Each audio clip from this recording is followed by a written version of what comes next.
Assalamualaikum warahmatullahi wabarakatuh. Pada kesempatan kali ini, kami akan memaparkan hasil dari tugas merencanakan pondasi. Berikut merupakan nama anggota kelompok kami. Yang pertama ada Yunita, NPM 01, Ine Lutfia, NPM 02, Nadifa Aprilia, NPM 08, Putri Regilia, NPM 13, Ignalia, NPM 22, Tisha Afifah, NPM 28, Farah Putri, NPM 40, dan Ardelia, NPM 107.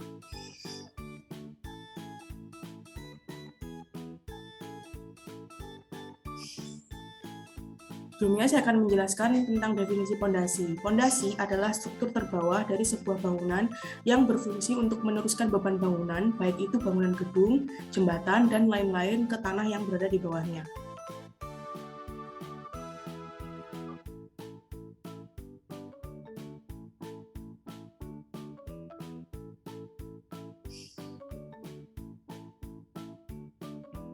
Selanjutnya akan membahas tentang jenis-jenis pondasi dangkal. Yang pertama ada pondasi batu kali yang umumnya memiliki tinggi 60-80 cm dengan lebar bawahnya 60-80 cm. Kemudian ada rolak batu bata, yaitu pondasi yang digunakan untuk menahan beban bangunan. Kemudian ada pondasi plat beton lajur atau telapak, yaitu pondasi yang paling kuat karena seluruhnya terbuat dari beton bertulang. Selanjutnya pondasi sumuran. Pondasi sumuran juga sering disebut dengan silo beton. Diameter beton yang digunakan sekitar 60-80 cm dengan kedalaman 1-2 meter. Kemudian cor beton akan ditambah ke dalamnya dan dicampur dengan batu kali serta diberi besi pada bagian atasnya. Namun, pondasi sumuran tidak banyak digunakan karena membutuhkan banyak adukan beton dan slub yang berukuran besar. Selanjutnya ada pondasi bor mini. Pondasi bor mini cocok digunakan untuk jenis tanah yang buruk seperti tanah bekas rawa. Pondasi ini biasanya digunakan untuk rumah sederhana atau yang bertingkat 2 dengan kedalaman 2-5 meter. Next.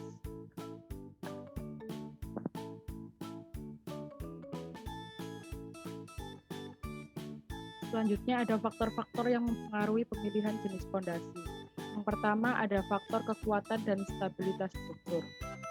Faktor ini menyangkut kemampuan struktur dalam menerima beban kerja, baik beban vertikal maupun beban lateral, akibat gempa bumi serta kestabilitasan struktur di kedua arah.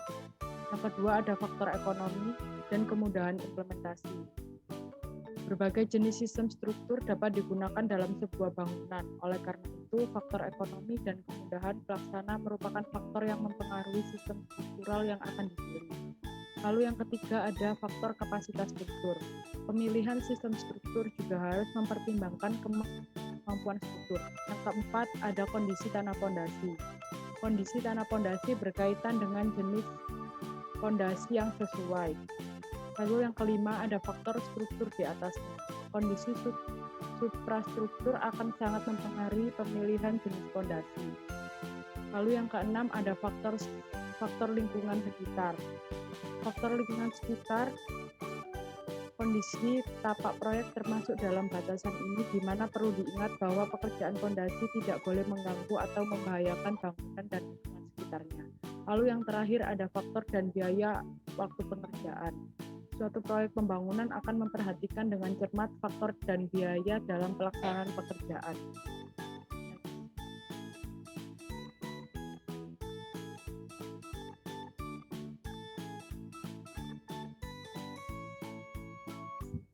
Kami akan merencanakan bangunan kafe terbuka rangka slip-beam dengan penutup atas yang gelembang dengan pembahan sebagai berikut. Berikut dan gambar denah bangunan kafenya dengan luas 13,5 meter kali 22 meter. Lalu gambar tampak depannya terlihat ada gording LLC 150-24,5, balok nok segelombang, kuda-kuda 125 kali 60 6,68. Lalu ada tampak samping kanan terlihat kolom WF 155,7 dan seng gelombang dan noknya. Lalu tampak belakang terlihat gording LLC, seng gelombang, kuda-kuda dan nok. tampak samping kiri terlihat seng gelombang NOK dan kolom WF 155.7. Gambar potongan AA terlihat pondasi foot plate dengan kolom WF 155.7, profil body LLC 150/24,5, seng gelombang, kuda-kuda WF, dan balok NOK. Lalu potongan PP-nya terlihat gording LLC 150/24,5, penggantung gording diameter 8 mili, kuda-kuda WF 125/66/8, ikatan angin 16 mili dengan skala 1:200.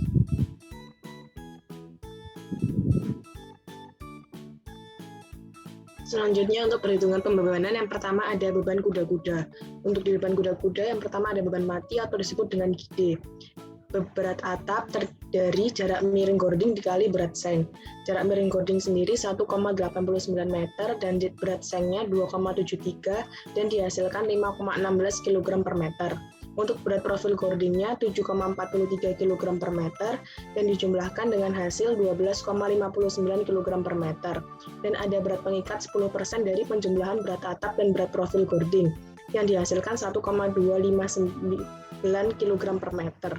Untuk ID-nya dihasilkan 138,49 Newton per meter. Untuk PD-nya, ID dikali jarak kuda-kuda dan dihasilkan 623,2 Newton. Next.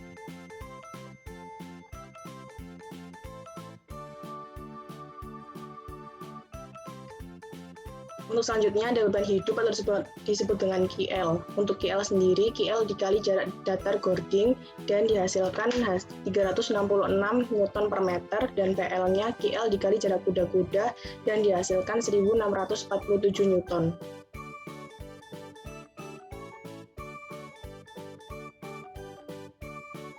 Dan selanjutnya ada perhitungan beban angin di kuda-kuda. Untuk tekanan anginnya sendiri sebesar 40 kg per meter persegi dikarenakan dekat dari pantai. Dan untuk PW-nya,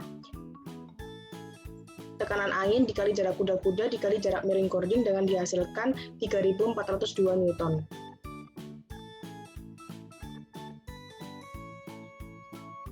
Dan PU di perhitungan beban kuda-kuda terdiri dari 1,2 PD ditambah 1 PW ditambah PL dan dihasilkan 5.087,64 Newton.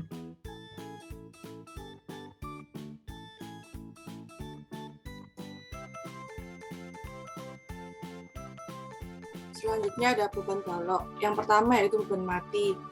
Jarak miring gording dikali berat seng sama dengan 1,89 dikali 2,73 dengan hasil 5,16 kg per meter. Dengan berat profil balok 21,1 kg per meter lalu dijumlahkan menjadi 26,17 kg per meter dan jadikan Newton menjadi 261,77 Newton per meter. Lalu PD sama dengan GD kali jarak kuda-kuda sama dengan 261,7 kali 6 dengan hasil 1.570,2 Newton.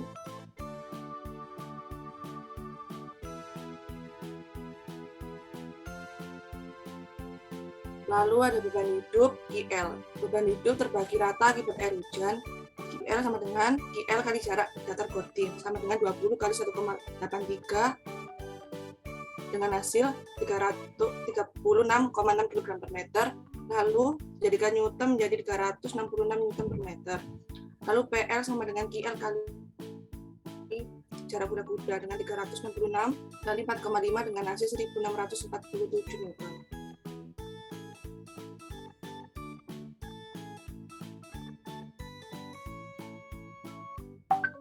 Lalu beban terfaktor PU sama dengan 1,2 PD tambah 1,6 PL dengan hasil 4.519,44 Newton.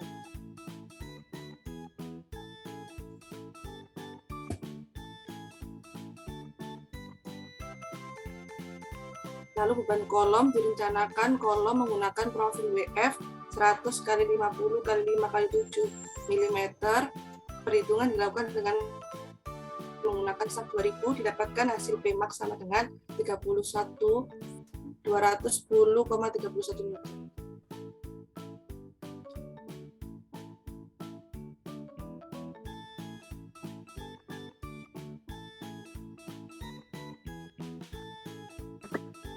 Untuk selanjutnya beban SUF direncanakan SUF dengan ukuran 0,3 meter kali 0,3 meter, sehingga untuk pembebanannya luas kali gamma beton, yaitu didapatkan hasil 2160 Newton. Selanjutnya untuk P totalnya dari semua beban kita jumlahkan, didapatkan hasil 43 kN. Selanjutnya, untuk perencanaan fondasi telapak dengan data perencanaan tanah didapatkan dari tugas akhir salah satu mahasiswa Undip di daerah Menganti Wagon. Untuk data perencanaan tanahnya yaitu sebagai berikut. Yang pertama, sudut geser tanah didapatkan 14,1 derajat. Koefisiennya 11,7 kN per meter persegi. Untuk kedalamannya DF sama dengan direncanakan 2,3 meter. Gamma satnya didapatkan dari data 17,033 kN per meter kubik. Untuk gamma W didapatkan 10 kN per meter kubik. Untuk gamma aksen yaitu gamma sat kurangi gamma W, sehingga didapatkan hasil 7,033 kN per meter kubik. Mu 0,35 dan ES-nya atau modulus Young sama dengan 2500 kN per meter persegi. Untuk gamma beton sendiri 24 kN per meter persegi. Untuk beban aksial P tadi didapatkan 43 kN. Liquid limitnya 60,40, EO-nya 0,99, dan tebal plat fondasi kita rencanakan 0,3 meter. Kita gunakan safety faktornya 3. Selanjutnya,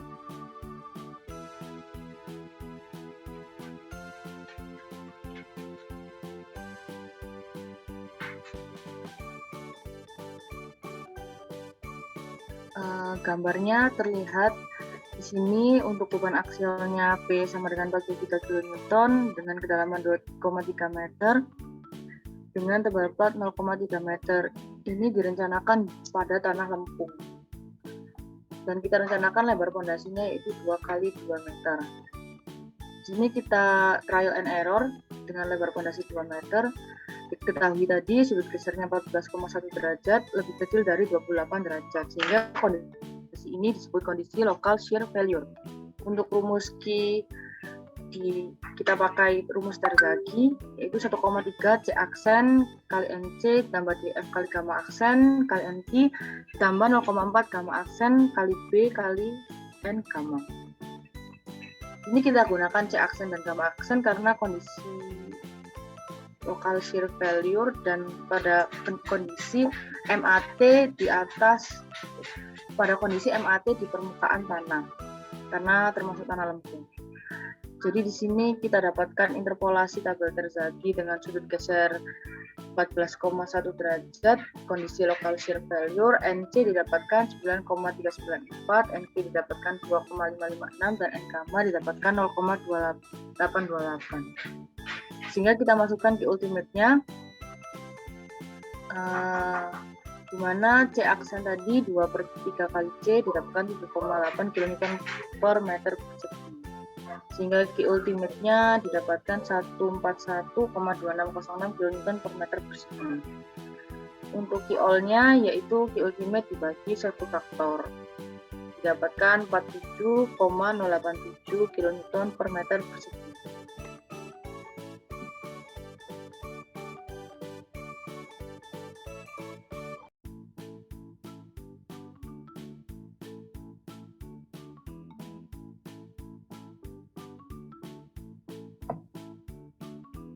Kemudian menghitung beban yang terjadi pada fondasi tersebut.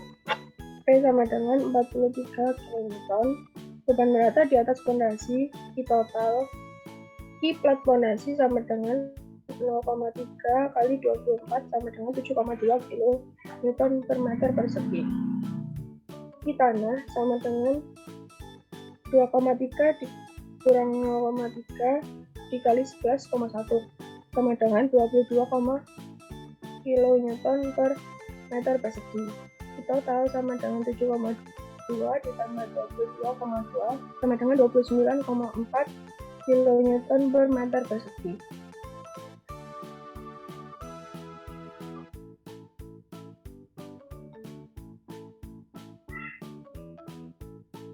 Kemudian menghitung lebar ukuran plat fondasi. Sigma sama dengan P per A ditambah Q total sama dengan P43 dibagi 2,0 kuadrat ditambah 29,4 kN per meter persegi. Sigma sama dengan 40,15 kN per meter persegi. PA lebih besar daripada sigma. PA 47,087 kN per meter persegi. Sigma max sama dengan 40,15 kN per meter persegi. Jadi ukuran fondasi memenuhi syarat.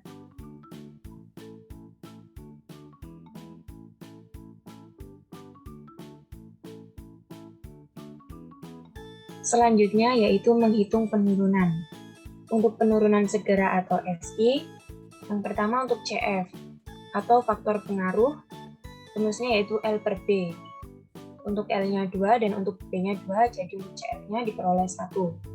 Untuk SI-nya rumusnya yaitu Q dikalikan dengan B dikalikan dengan 1 dikurangi mu kuadrat dikalikan dengan CF atau faktor pengaruh per ES. Untuk Q atau beban terbagi ratanya 29,4, untuk B-nya lebar fondasi 2, untuk mu kuadratnya 0,35 kuadrat dan untuk CF-nya 1, untuk ES-nya atau modulus Young-nya 2500. Jadi untuk SI diperoleh 0,02064 meter dan dijadikan milimeter menjadi 20,64 milimeter.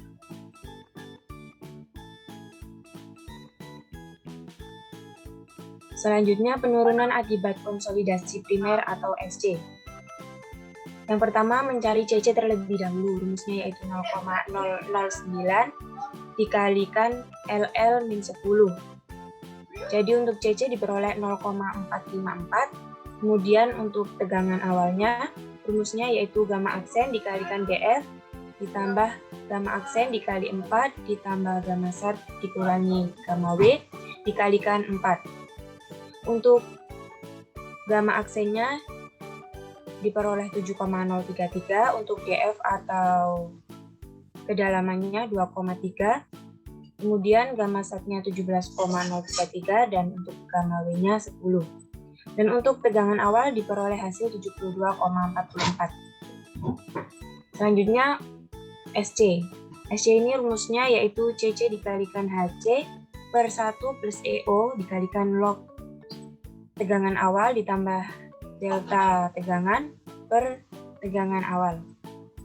Untuk CC-nya atau compression index-nya diperoleh hasil 0,454, untuk EO-nya 0,99, kemudian untuk tegangan awalnya 72,44, dan untuk delta tegangannya atau delta maksimumnya 40,15, dan untuk SC-nya sendiri diperoleh 0,0136 meter atau dijadikan milimeter menjadi 13,6 mm.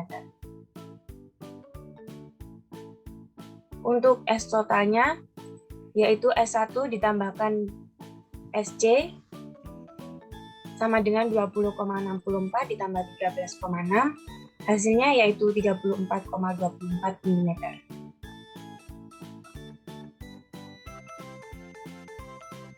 Kesimpulannya yaitu perencanaan fondasi yang digunakan untuk bangunan KP terbuka rangka baja solid beam berbentuk segi 4 dengan dimensi 2 meter dikali 2 meter dan kedalamannya yaitu 2,3 meter pada jenis tanah lempung serta MAT berada di permukaan tanah, memiliki penurunan total sebesar 34,24 mm, sehingga perencanaan fondasi tersebut dapat diterapkan di lapangan.